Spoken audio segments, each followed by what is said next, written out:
मांडले jail से पत्र। पाठ परिचय। सुभाष चंद्र बोस जी ने यह पत्र मांडले जेल से लिखा था। यह श्री एनसी केलकर के नाम है। इनमें लोकमान्य तिलक को जेल में दी जाने वाली भयंकर यातनाओं के विषय में जानकारी दी गई है। यह उनके मन में लोकमान्य तिलक जी के प्रति श्रद्धा और सहानुभूति को व्यक्त करता है। एनसी केलकर के नाम, मांडले सेंट्रल जेल, अपर बर्मा, 20/8/1925। प्रिय श्री केलकर, मैं पिछले कुछ महीनों से आपको लिखने की सोचता हूँ, जिसका कारण केवल यह रहा है कि मैं आप तक ऐसी जानकारी पहुँचा दूँ कि जिसमें आपको दिलचस्पी होगी। मैं नहीं जानता कि आपको मालूम है या नहीं कि मैं यहाँ गत जनवरी से कारावास में हूँ। जब बरहमपुर जेल, बंगाल से मुझे मांडले जेल के लिए स्थानांतरण का आदेश मिला था, तब मुझे यह स्मरण नहीं आया था कि लोकमान्य तिलक ने अपने कारावास काल का अधिकांश भाग मांडले जेल में ही गुजारा था। चार दीवारी में यहाँ के बहुत ही हतोत्साहित कर देने वाले परिवेश में स्वर्गीय लोकमान्य ने अपने सुप्रसिद्ध गीता भाष्य ग्रंथ का प्रणयन किया था, जिसने मेरी नम्र राय में उन्हें शंकर और रामानुज जैसे प्रकांड भाष्यकारों की श्रेणी में स्थापित कर दिया है। जिस वार्ड में लोकमान्य रहते थे वह आज तक सुरक्षित है, यद्यपि उसमें फेरबदल किया गया है और बड़ा बनाया गया है। हमारे अपने वार्ड की तरह वह लकड़ी के तख्तों से बना है, जिसमें गर्मी में लू और धूप से, वर्षा में पानी से, शीत ऋतु में सर्दी से तथा सभी ऋतुओं में धूल भरी हवाओं से बचाव नहीं हो पाता। मेरे यहाँ पहुँचने के कुछ ही क्षण बाद मुझे उस वार्ड का परिचय दिया गया।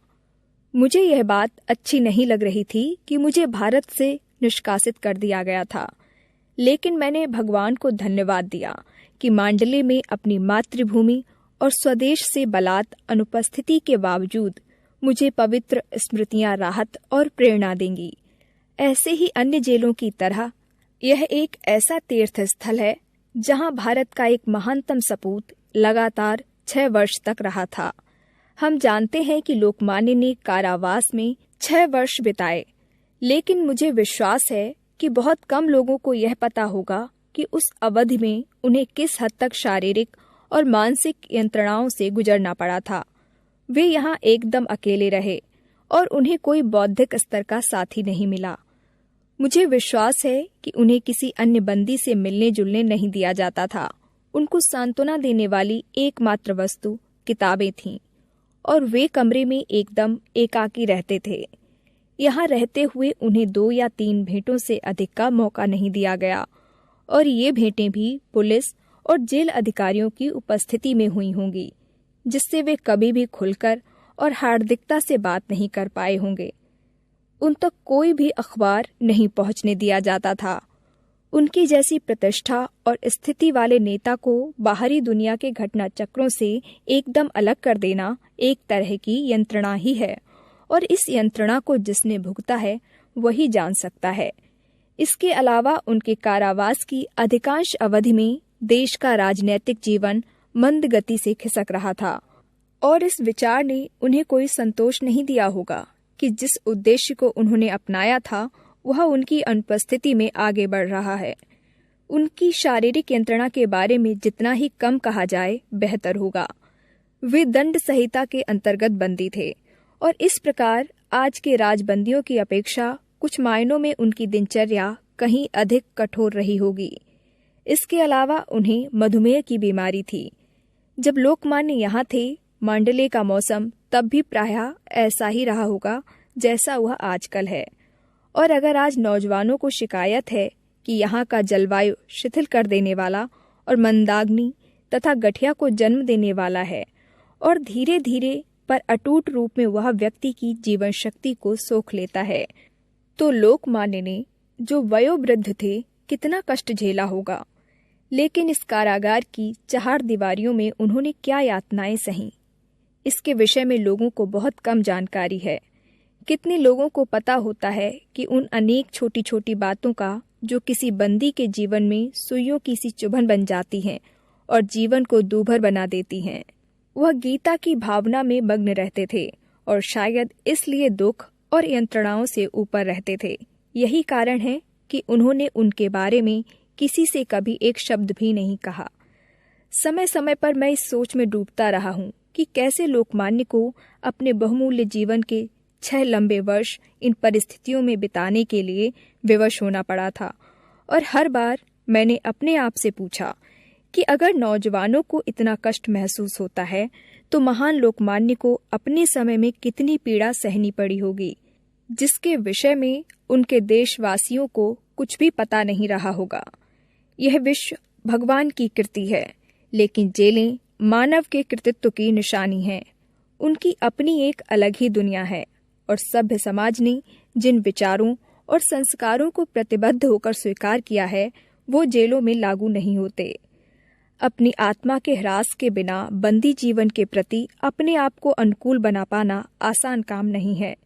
इसके लिए हमें पिछली आदतें छोड़नी होती हैं और फिर भी स्वास्थ्य और स्फूर्ति बनाए रखनी होती है। सभी तरह के नियमों के आगे नत होना होता है और फिर भी आंतरिक प्रफुल्लता अक्षुण्ण रखनी होती है। दास वृत्ति ठुकरानी होती है और फिर भी मानसिक संतुलन अडिग बनाए रखना होता है। केवल लोकमान्य जैसा दार्शनिक ही, जिसे अदम्य इच्छा शक्ति का वरदान मिला था, उस बंदी जीवन के शक्ति हननकारी प्रभावों से बच सकता था। उस यंत्रणा और दासता के बीच मानसिक संतुलन बनाए रख सकता था और गीता भाष्य जैसे विशाल एवं युग निर्माणकारी ग्रंथ का प्रणयन कर सकता था। अगर किसी को प्रत्यक्ष अनुभव पाना है कि इतने ज्यादा प्रतिकूल, शक्तिहारी और दुर्बल बना लेने वाले वातावरण में लोकमान्य के गीता भाष्य जैसे प्रकांड, पांडित्यपूर्ण एवं महान ग्रंथ की रचना करने के लिए कितनी प्रबल इच्छा शक्ति, साधना की गहराई एवं सहनशीलता अपेक्षित है, तो जेल में आकर रहना चाहिए। जहाँ तक मेरी अपनी बात है, मैं जितना ही इस विषय में चिंतन करता हूँ, उतना ही ज्यादा मैं उनके प्रति आदर और श्रद्धा में डूब जाता हूँ। आशा करता हूँ कि मेरे देशवासी लोकमान्य की महत्ता को आंकते हुए इन सभी तथ्यों को भी दृष्टि पथ में रखेंगे। जो महापुरुष मधुमेह से पीड़ित होने के बावजूद इतने सुदीर्घ कारावास को झेलता गया और फिर भी जिसने अपनी समस्त बौद्धिक क्षमता एवं संघर्ष शक्ति को अक्षुण्ण बनाए रखा और जिसने उन अंधकारमय दिनों में अपनी मातृभूमि के लिए ऐसी अमूल्य भेंट तैयार की, उसे विश्व के महापुरुषों की श्रेणी में प्रथम पंक्ति में स्थान मिलना चाहिए। लेकिन लोकमान्य ने प्रकृति के जिन अटल नियमों से अपने बंदी जीवन के दौरान टक्कर ली थी, उनको अपना बदला लेना ही था। और मगर मैं कहूँ तो मेरा विश्वास है कि जैसे देशबंधु के शरीरांत का क्रम अलीपुर केंद्रीय कारागार में आरंभ हो गया था, वैसे ही लोकमान्य ने जब मांडले को अंतिम नमस्कार किया था तो उनके जीवन के दिन गिने चुने ही रह गए थे। निसंदेह यह एक गंभीर दुख का विषय है कि हम अपने महानतम पुरुषों को इस प्रकार खोते रहे हैं, लेकिन मैं यह भी सोचता हूँ कि वह दुखद दुर्भाग्य किसी न किसी प्रकार टाला नहीं जा सकता था।